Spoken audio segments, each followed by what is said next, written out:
Yo, what's up guys? Day 129 of Road to 345. You already know the deal. We're getting after it on a lovely Saturday. Nice sunny Saturday, by the way. No rain.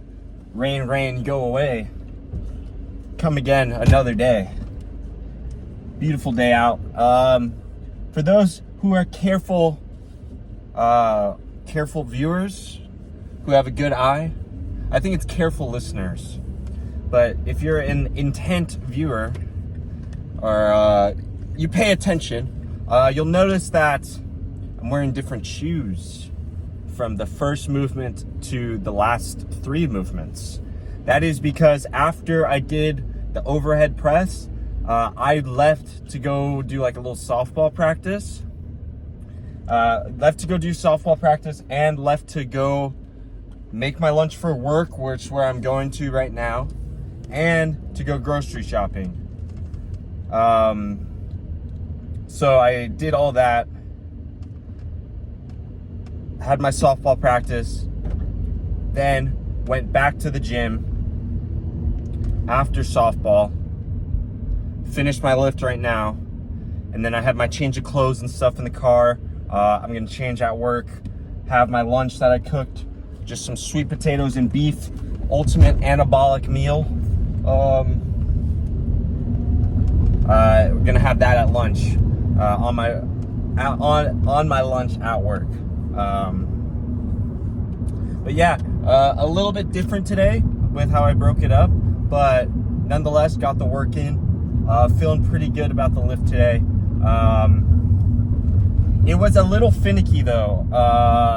Like the JM press, it took me a second to really get into the right positions with my elbows, and just like the right angle with like how, like, basically treating my elbow as like a fulcrum and just rotate from that and try not to let it drop too much, because then I'd be putting a little bit of the, I guess, tension or stimulus on my chest, and that's not quite what I want to do. I want to focus on my triceps as much as possible with that press, but I think we got the hang of it toward the end. And then the ab rollout was a little tricky. I kind of sat there for a couple minutes trying to think like, okay, like, do I really want to rock with ab rollouts? How do I like really progress that kind of thing? But I think I'm gonna rock with it and just slowly work toward doing like a standing ab rollout. But yeah, it was a little difficult because I was trying to figure out like what position I had my torso in. I was like watching a bunch of different videos in between like exercises to like figure out like how to properly do it. I think I got a good little stretch. I don't know though. It's a little tough. I low-key might go back to the gym tomorrow and just do like weighted abs, just with the cable, like a kneeling crunch, just because that's easy. That's like, in my mind, that's a very easily, you could progress that very easily. It's very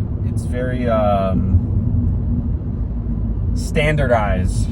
So I'm probably gonna end up going back tomorrow and doing that alongside my cardio, and we'll see, depending on how my hamstrings feel, I might do rip a couple Nordics just to get a little bit more hamstring stimulus. But apart from that, let me think, what else? Oh yeah, for the rows, I used a little bit of body English, not too against doing that, especially with the rows. And I brought my straps, but I was thinking, you know what? Let's not use the straps this time. It was low-key slipping out of my hand, my left hand, a little bit toward the end, but we hung on and we closed it out. I definitely want to figure out how to implement grip. I know Will Rattel talks about doing like Olympic lifts without straps and other various movements. Even if I'm using straps, like my grip will have to progress no matter what. But it's just another thing to keep in mind. I've been seeing a lot of things about grip on YouTube and Instagram lately,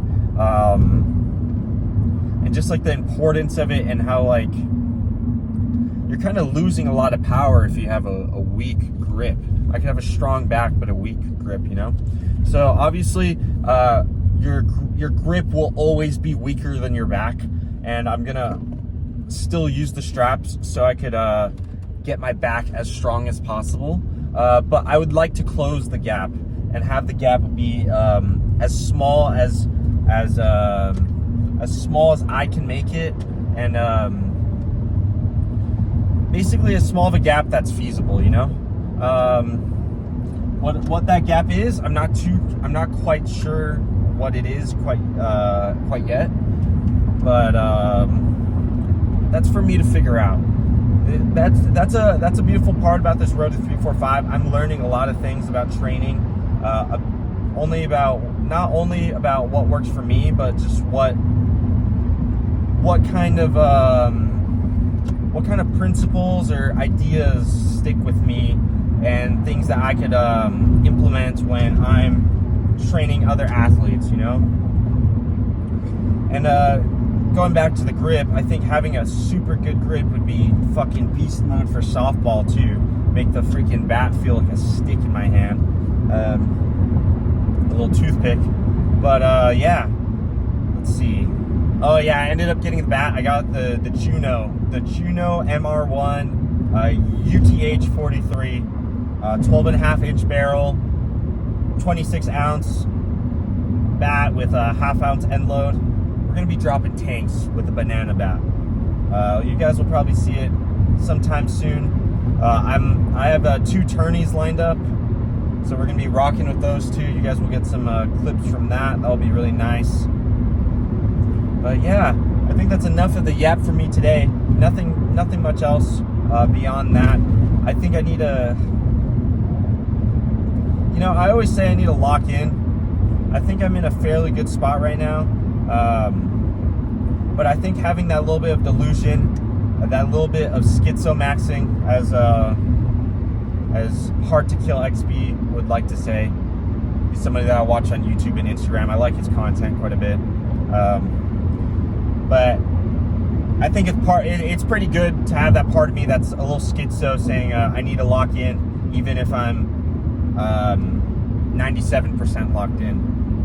I'm always going to strive for more.